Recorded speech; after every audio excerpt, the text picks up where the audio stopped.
this warm welcoming. Benvenuti, buonasera. It's not a presentation in Italian, don't worry. Would be but just we take advantage, that both of us are Italian, so maybe we'll use some Italian words. Okay, so welcome to this trip with Cristiano Leone in the Atlas of Performing Culture. It's not just a conversation that we want to have together tonight. We want to start a trip in the work of more than 120 associations that are defining a new vision of culture and performance. I'm so excited to be with you, Cristiano, and I want to also suggest a round of applause for our captain and commander tonight. Thank you, Maddalena.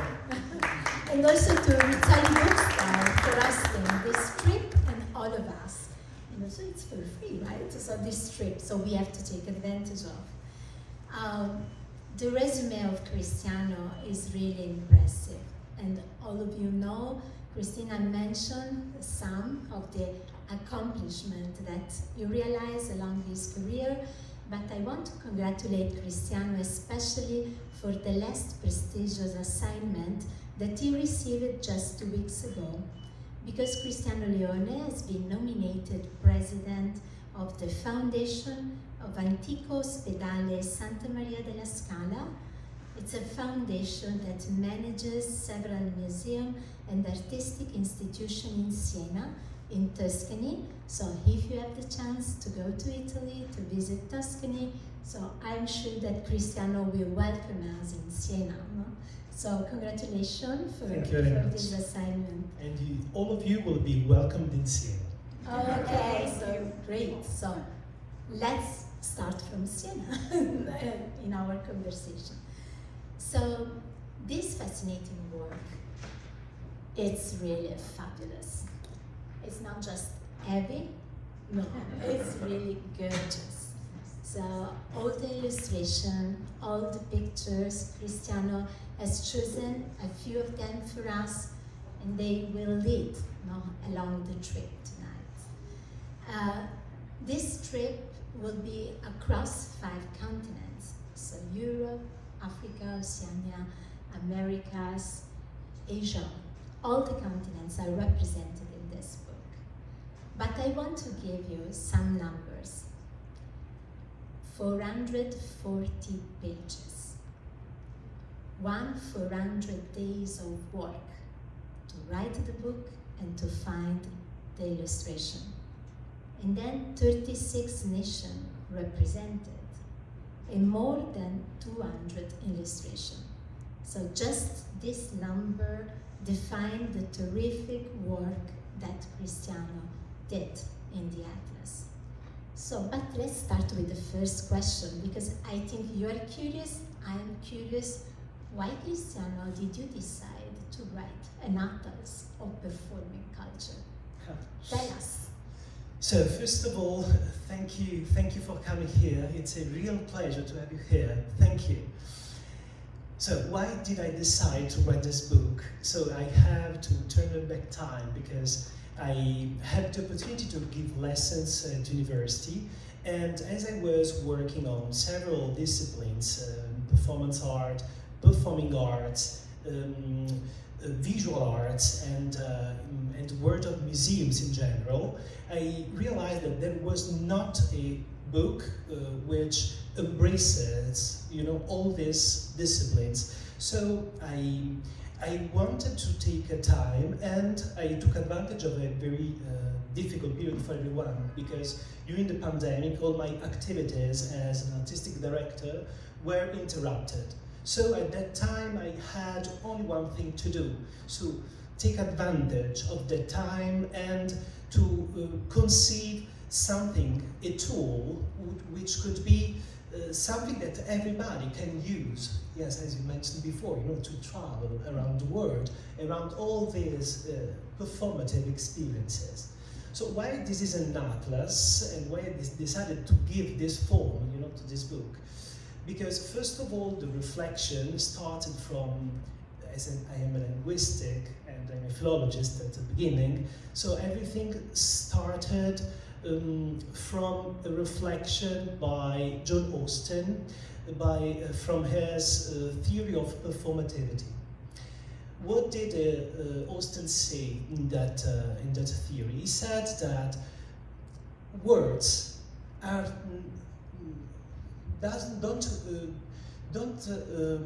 are not only a tool, to describe the world. They are things in the world, and so as things, they act, they operate a change into the reality, a transformation. And so he took some examples for that. He said, when a priest says, I announce you husband and wife, or a judge says, I declare you innocent. So it's not only a description of the word of something, this is also something which transforms the reality. And so performance, and so performativity, first of all, is something which operates a transformation into reality. So this was, the first step.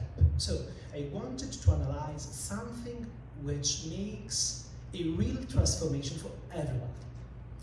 Secondly, so I thought, of all the theories about performance and performance art in particular. So we are here in New York, so we cannot mention Rizzoli Bookstore, who theorized performance art in the 70s. So for performance art, we all know that we indicate a movement, an artistic movement, which has some characteristics. So something which unites, in a certain way, a work of art, an artist, the audience, with a specific context, where the architecture around, this action, and maybe something more beyond the architecture, so maybe the nature. And what was very interesting, in the Rizzoli Goldberg theory was that for her, performance was a live action in front of an audience. So I was writing this book, in a time where there was not a live performance in front of an audience. So everything was different. So I had also to take it into consideration when I thought about performance. And then when I started, the performance art and the first relevant manifestations of this movement, I also realized that there was a very strict connection between performance art and performing arts, in particular with theater. And so I started realizing that performance, yes, of course, it is something which is strictly correlated, to art in general, to performing arts universe, to the theater, but it's something more primordial. It is a pulsation, something that we all feel, this way of being in a society, doing actions, conveying a message, being with the other human beings, being part of something which is not only ephemeral, but which is something which lasts, in the spirit of the world. Because when we speak, about festivals, all this kind of, performative manifestations, we always talk about something which lasts, 2 days, 3 days. You can think of Woodstock, for example. Woodstock in the 1969 lasted only 3 days, and we are still talking about Woodstock. So it was for me, writing this book was, yes, creating a tool, for, I hope also for the experts, for my colleagues, but also, for everybody who wanted, to understand at what was, the strength of the performance and how everybody can be, in a certain way, protagonist, of the performance world. Thank you for clarifying. I was also impressed because in the US you mentioned before some theorists and also some events. We are more focused on the concept of performing art that you mentioned, but in the title you are talking about performing culture. Could you elaborate more about that? Thank you very much, but it's exactly what I was trying to say, So it's because this participation. yes, it's this participation which is not, connected to a specific form of art, but it's something which, it's part of the humankind. So I always consider, in a certain way that, the performative actions, so the performance, the performing arts, are based, on the interaction, in the immersiveness, in a certain way. But this is what I consider to be culture in general, Anything which is part of culture makes, an interaction, provokes, the interaction between the audience, the work of art, the artist, and so on. So, in a certain way, but I don't want, to be provocative, but in a certain way, culture is performative. So if culture is not performative, we are not talking about culture. Wow. Talking about culture and talking about this picture, let's start for this. Why did you decide the color and this specific picture from an American author, but you can tell us. So thank you very much. This is a cultural also performance. Absolutely, absolutely. Thank you very much for this question because I decided to choose a picture taken by Bert Stern, and this is a picture of a theater piece, Life and Time of Sigmund Freud by Bob Wilson. And so there was a very profound reason why I chose this picture, because Bob Wilson, this incredible artist, director, is the emblematic, representation of what I mean, by performing culture. Because Bob Wilson, yes, he made operas, theatrical pieces, performances. But how can we define, what Bob Wilson did? And in a certain way, he is so, able to connect, the different disciplines we are talking about now, So Bob Wilson worked, with Philip Glass, for example, so with magnificent composers. He also worked, with Christopher Knowles, for example, who was on the spectrum. So he also brought, something which is more correlated to the unconsciousness, to the theater world. And so I wanted, in a certain way, to pay tribute, to this incredible artist. And at the same time, so I made something that I know that Bob Wilson approved, but I turned, the Bert Stern picture into the Yves Klein blue. And so I decided to turn this picture into this color, very specific, because I also wanted to pay tribute to another magnificent artist, Yves Klein. An anecdote for everyone, but I think that I'm mentioning something that everybody already knows. But when Yves Klein in 1958 made the very well-known exhibition The Void at Ines Clerc's gallery in Paris, he only he painted white old gallery, he stayed some time, spent some days in the gallery, and he put some blue Klein curtains, at the entrance of this gallery. and he offered people a blue cocktail. So this blue penetrated into the consciousness, and it allowed people, to be carried to a spiritual way, to consider, an exhibition. So for me, it was extremely important, to remind that, the performance world is also strictly connected to our inner world, is strictly connected to spirituality. And I say that, and I really firmly believe, in what I'm saying, that, even when people are together celebrating their idol, they are living in a spiritual experience, in the sense that they are living together in experience. And so this interaction which is created at this precise moment is something spiritual, because it nourishes, our soul. So, and for me it was very important, to pay tribute also to the spirituality of performance, because sometimes, the performative world, the performing arts, wrongly, I think, are connected to the entertainment world. And yes, there's nothing wrong with that. So, performing arts are also for entertainment, but not only for that.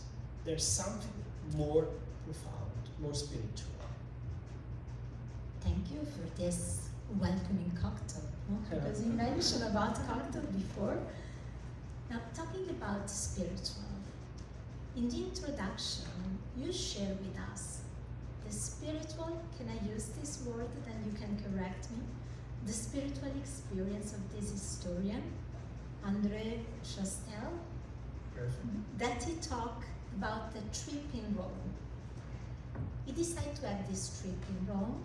Then he went at the top hill of the Palatine, of this hill in Rome, and looking at the ruins, looking about nature surrounding those, the ruins, he experienced happiness. Why did you start your book with this happiness? It's connected with this spiritual experience that you are sharing with us?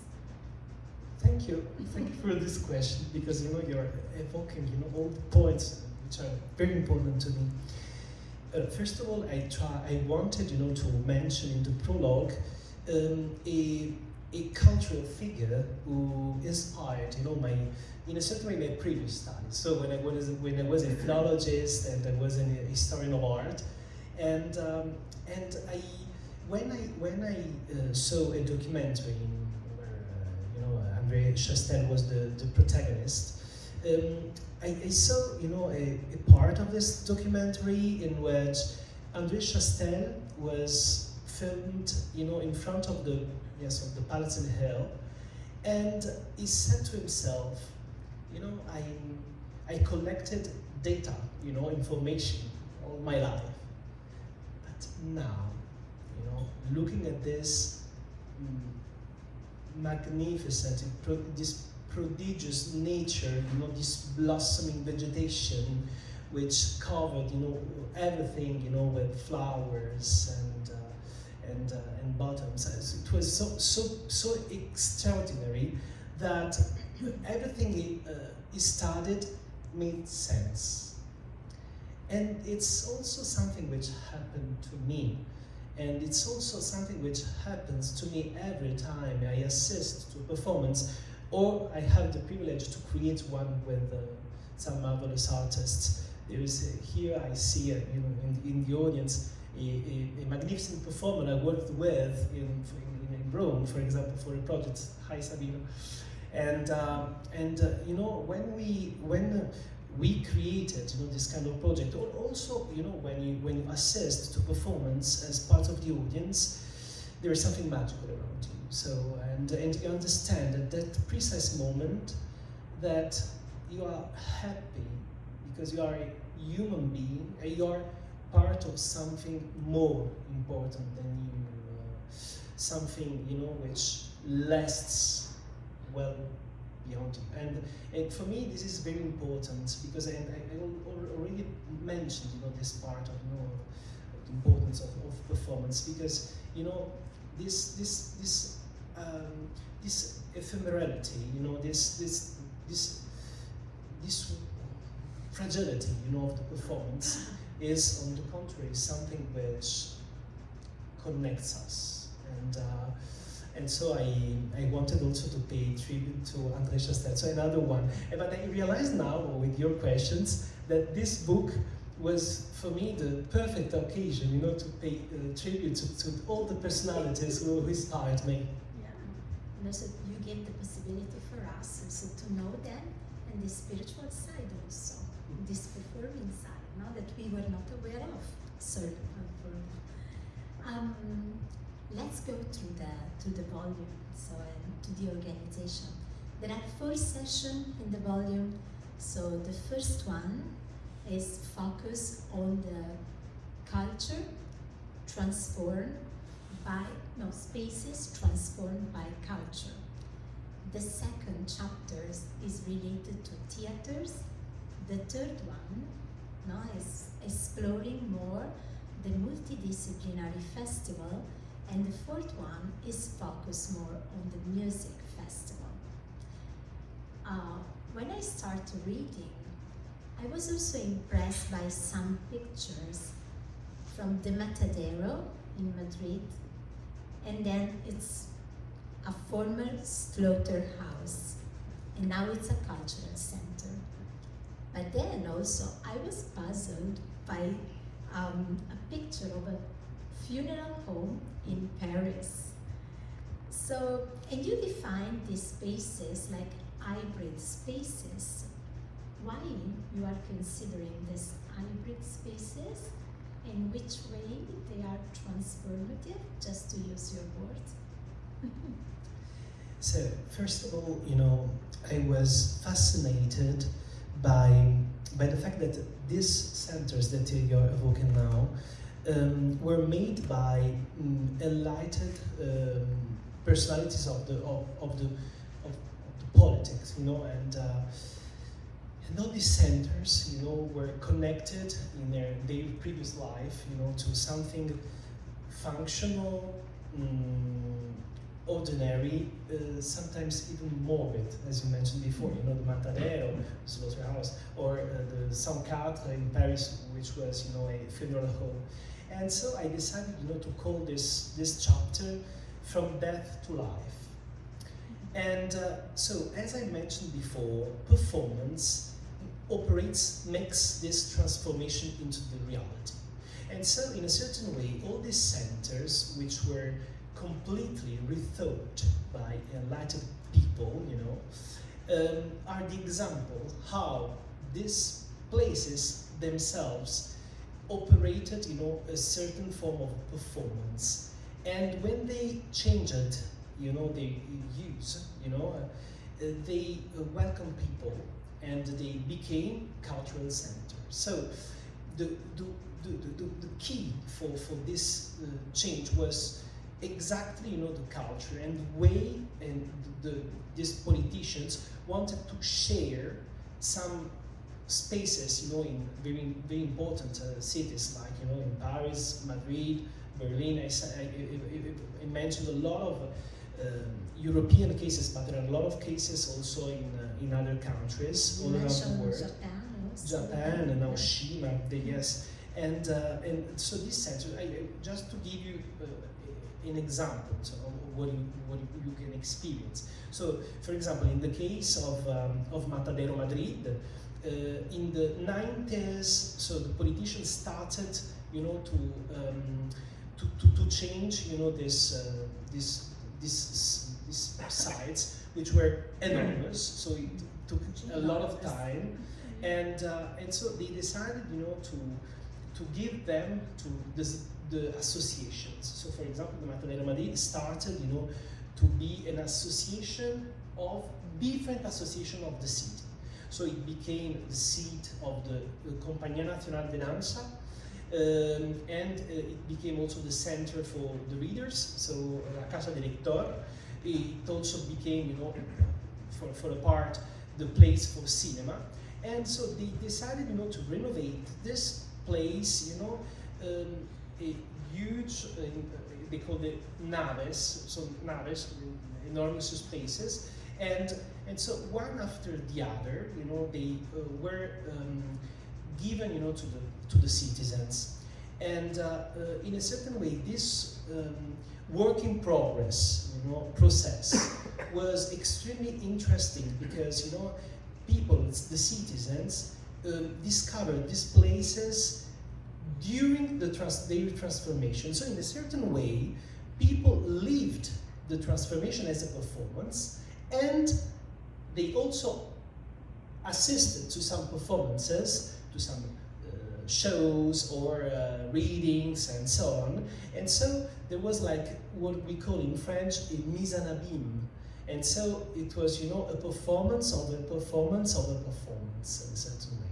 And so, in the case that you mentioned about Japan, so in that case, this is a case more connected to the visual art. So somebody could say, but why did you choose that example?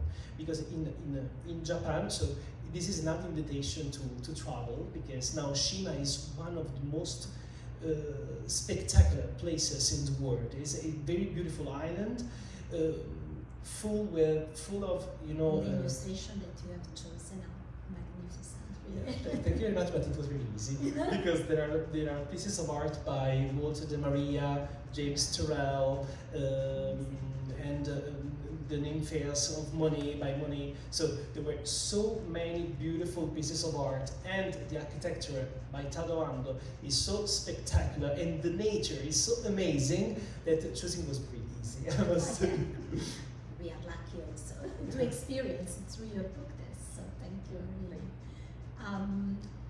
Talking about spaces, now that you mentioned before, in the chapter of the theaters, you also define the theaters in a very original way. So he defines the theaters in a very original way. So because thinking about theaters, I mentioned opera theaters, movie theaters, but I've never considered theaters as matrix spaces. Could you explain us more about what does it mean for you? Why this definition? So I chose to define the theaters as matrix spaces because for two reasons. First of all, because everything started with theater, and so we can say that exploring the history of performing in general. So if you consider that the theater was connected to very ancient traditions. I work with the Greek tradition, so I can mention that. But there are a lot of traditions, and as I mentioned before, even the connection between the performance art and the performing arts started with theater. For example, we always say that performance art started with the Black Mountain College, so with the experience by Cunningham, John Cage, and Rauschenberg. And so when they created the first performance act, and I'm not describing that in details, but it's one of the most interesting experiences in the world of art. So they decided to call this anti-theater piece, theater piece number one. So the connection to the theater is evident, and even if we thought, for example, to what Marina Abramovic, who is maybe the most well-known performance artist of our time, Marina Abramovic said that there is a real difference, between theater and performance, because in performance the blood is real, the knife is real. In theater, everything is connected to the faking, and so it's not real, But at the same time, when she produced, for example, the 7 Deaths of Maria Callas, she was totally connected to the theater world. So I think that everything, is connected to this theater, because theater is the origin of everything, is the fundamental, the basis of everything. And on the other hand, I think that, theater has the power to attract different skills. To do a theater piece, you need a lighting design, you need costumes, you need the playwright, you need the actors. So all this knowledge, in a certain way, comes together in order to create a unique performance. So in that way, I consider this theater as the fundamental, as the beginning, as the origin, as something that like the primordial matter, something, the magna mater, we would say in Latin, and which creates everything and at the same time attracts, from a philological, philosophical point of view, all kind of creation. So thank you for experiences also. This make us experience with you, not this original theater, but allow me to enter in a personal space. No, you mentioned hybrid space, matrix space. Let's explore the space of Cristiano, intimate space. I imagine that this has not been an easy work for you. And I'm sure that you had struggles, but do you remember something specific, an experience, a moment in the preparation of this volume that was a turning point for your professional life and your personal life too? Very, very interesting questions, like all the others. Thank you very much. So I would say, that in my life I experienced so many turning points, because in a certain way I felt, the need of reinventing myself several ways. At the beginning everything was complicated, in my work, because, for example, I had the opportunity to work with filmmakers, and so I wanted, to make movies. And so, for example, I made, 3 short movies, and I worked, with people from theater, and so I decided to direct a theater piece. And it was very complicated, for people to understand what I was, because, in the cultural world is not that easy. And I would like to underline it. It must be the easiest word, because it's the, it's the word which should, create, it's a word which is made for sharing, so, and for welcoming people. But at the same time, it's everything depends on money, on competition. So there are other values, which are not values at all, which enter, into this word. And there are a lot of anthropologists who said that, the cultural world is made by clans. So, and this is not something good, because something connected to culture must be universal. So, but for me, in my personal experience, I had to reinvent myself, because, performing culture is something which is always, based on the adaptation to circumstances, to the context, to the world you are living, to the messages, that the society is conveying, to the political world, to the political power.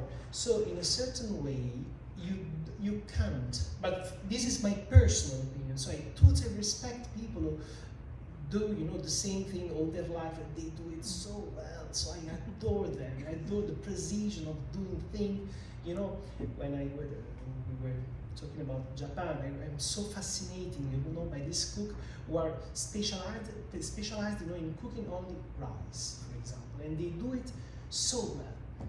But for me, I wanted something different. I wanted to try to reinvent myself, to live in a lot of turning points. So in a certain way, reinventing myself was a necessity, because of the fact that I needed, to reinvent myself. So I also had, this need of finding always, a way to surpass the barriers in a certain way, to go on, and so, every threat, was an opportunity for me, and so every difficulty was a turning point. And I can assure you that I lived a lot of difficulties. It was not an easy ride.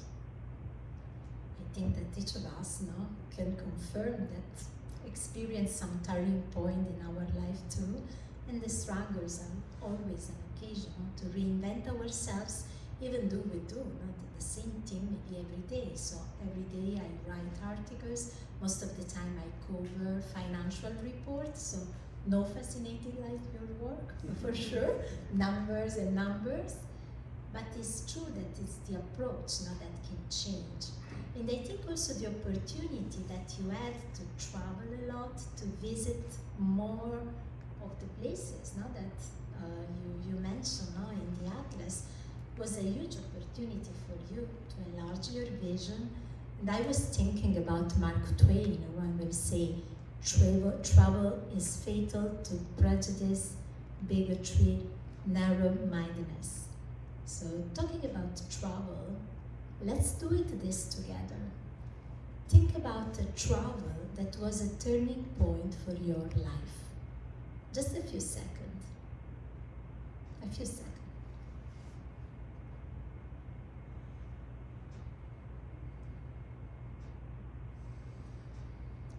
Do you have a travel that is your favorite one? It was really something that inspired you in a unique way? A place? But I would answer something that you can't imagine, because it's not, surprises. It traveled around the world, but it was a trip to Siena. Oh wow! So your future city. It was a trip to Siena with two people who are here in the audience, and because sometimes the real trip is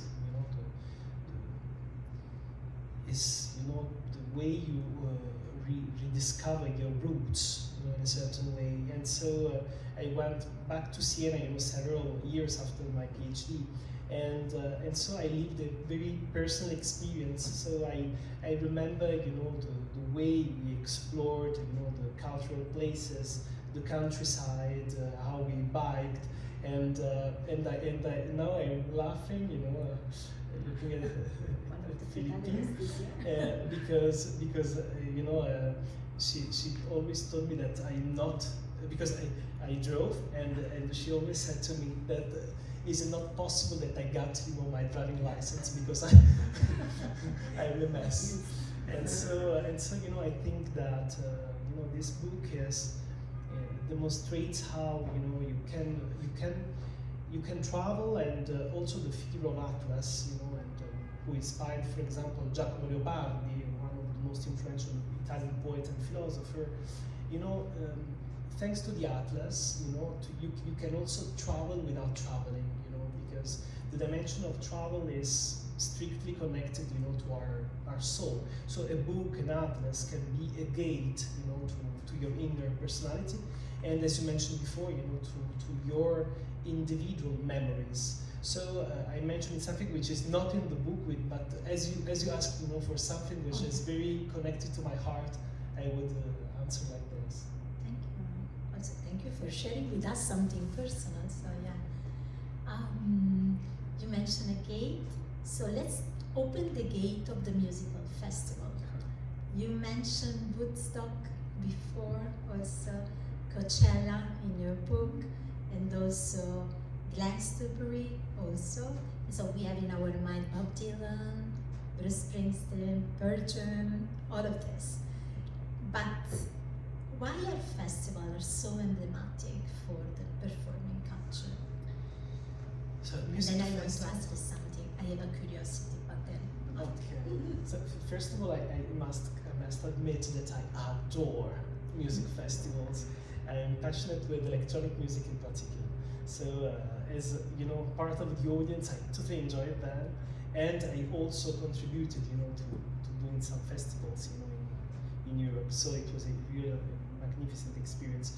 But I would say that festivals, so first of all, festivals are very ancient. So we always connected not to Woodstock, to the 60s and so on.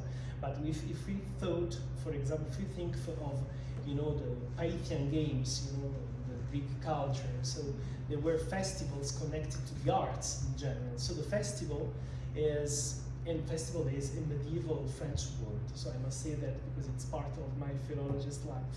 And so, a festival has the power of gathering, of bringing people together, and nothing more, than the music festivals have, this capacity of attracting people from all over the world, and all the participants, to a festival are so intrinsic, to the performance. So you can't imagine, a music festival without the crowd, without all these people, the festival goers, all these people, who are so integral, to this event, and the fact that all this community, think of the dates, where this festival will happen, and they organize their trip, and they live, this dream, together.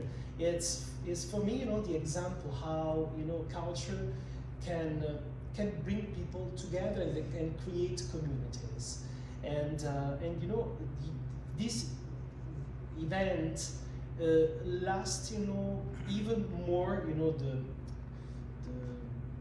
the event, exactly.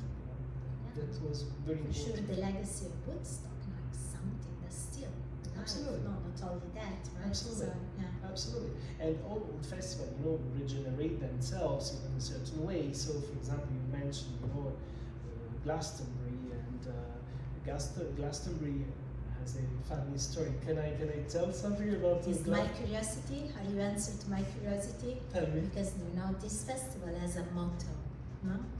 Milk and freedom. I didn't know before reading. Yes. Yes. So, okay, so share why milk and freedom is the motto of this festival. Glastonbury is so funny because Michael Avis was the founder of this festival. Inherited a farm in the 70s. So and at the end of the 60s, and so he decided to share what he had at that moment with his wife, and so in the 1970, for example, he welcomed a little known David Bowie, for example, and the fact that it was part of this event also helped this wonderful artist to be more known, and at that time you paid £1, and this pound included the ticket to participate to this wonderful music event, the opportunity to come, but above all some milk from the cows. Oh. And so, as all these festivals we mentioned in Woodstock, but all these festivals, were born from the hippie tradition. So, in a certain way, they celebrated peace, and on the other hand, the sense of community and also the simplicity, of sharing music. And at the beginning, Glastonbury was based, on rock, and then it changed in a certain way its own DNA, and it became a more popular festival for certain aspects. But in the 80s, it changed totally, and everything is very interesting when you study the history of these festivals, because for example, there is a book about Glastonbury which celebrated the 50 years of activity, and throughout, just reading, these pages, you can see all these extremely influential artists, you know, who inspired us and who are still inspiring us. And so, reading, you know, this history and also being part of this history means, you know, being part, you know, of the universal, you know, story of music and culture in general. £1 for food, lodging, and music. Yeah, but it was in the 70s. It was in the 70s. So I don't know how much it would cost today. No. A little bit more, I have to say that, but it's really that unforgettable, no? In my mind, you know, remain the performance of Bruce Springsteen, The River, that festival, that live, it's something. And this year, maybe in the 2024 edition, he will be there, because Madonna refused, unfortunately, so it's okay. I think that Christina is leading us, okay?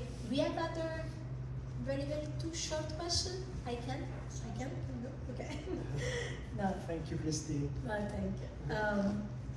Now you mentioned at the beginning that the pandemic, the situation, no? And the pandemic inspired you to put together the lessons, the classes that you were giving at the Bocconi University. But for sure also the pandemic was a turning point, I have to say, for the performing art.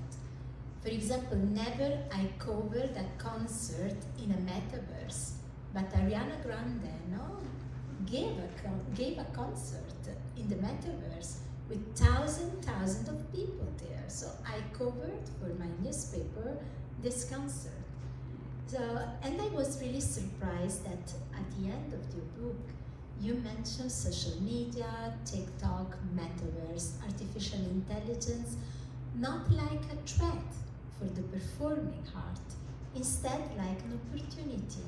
Why, Cristiano? Because now we have in mind also the strikes, no, in Hollywood, and these days also some musician too. So why instead you have a different approach?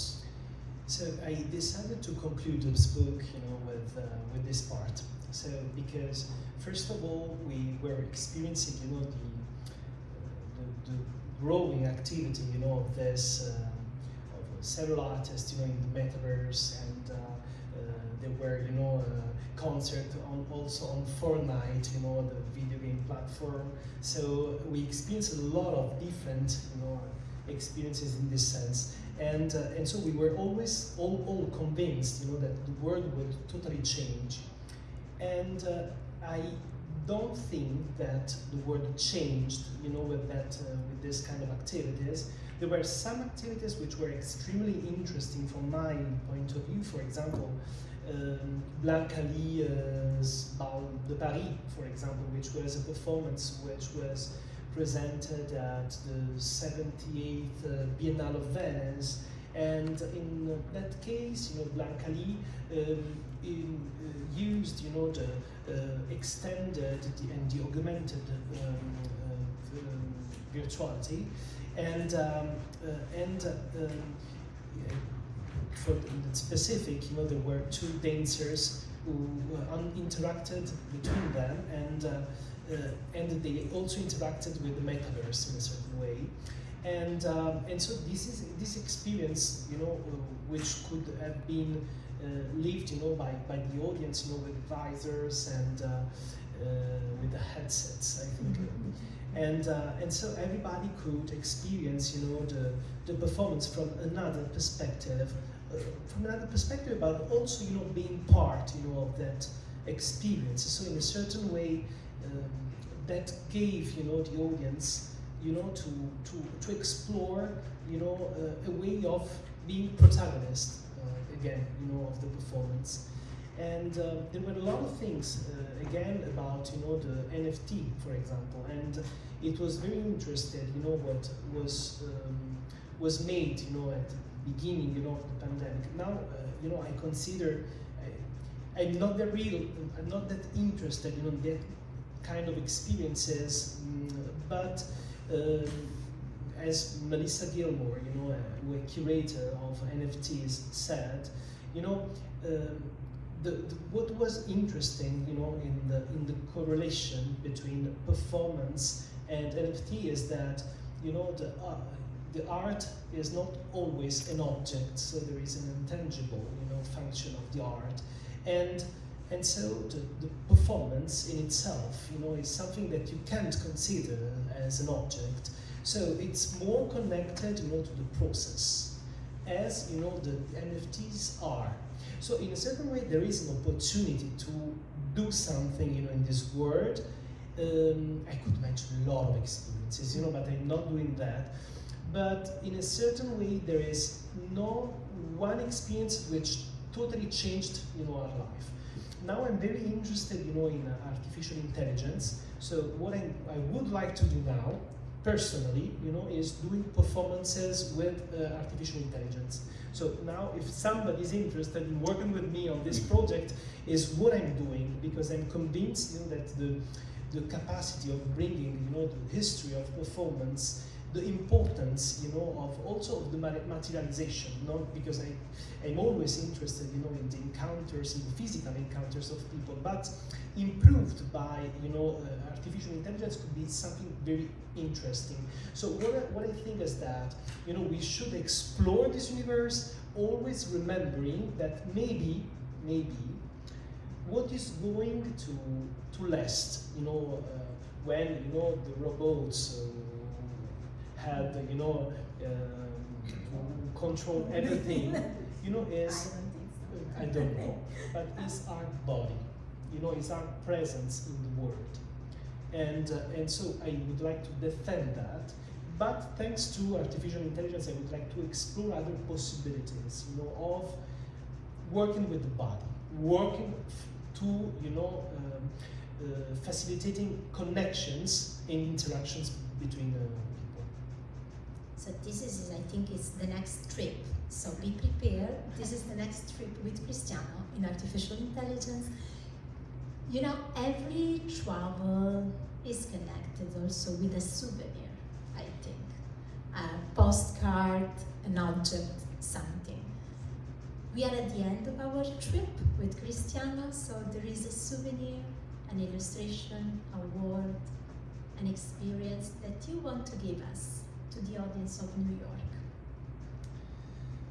Just one. Yeah, but, so you know that, as I mentioned several times tonight, what is very important to me is the interaction, you know, between, you know, in this case, you know, the people who are talking, you know, the audience, the space, the right here, right now. And so I would say that the memory I was bringing with me and I would like to offer to you is my own view of all of you now. And this is a memory that I will carry with me for a very long time. Thank you.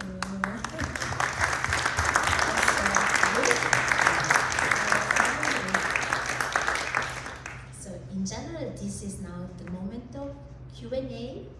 But instead, Cristiano wants to invite us to a performing experience. So, you will sign the book in a very original way.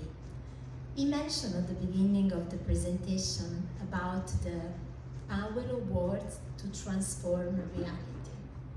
And he mentioned the experience of a pastor when he said, I declare you husband and wife, so single people became a couple, became married. Or for example, he mentioned of the judge and say, I declare you not guilty. He will do the same with us.